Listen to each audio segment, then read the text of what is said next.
You ask Tiger to solve.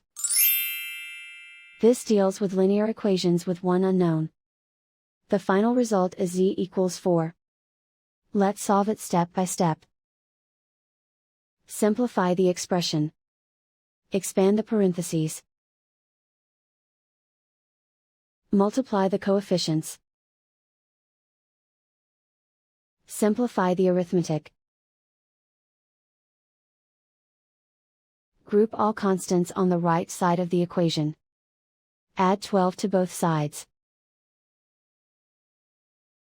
Simplify the arithmetic.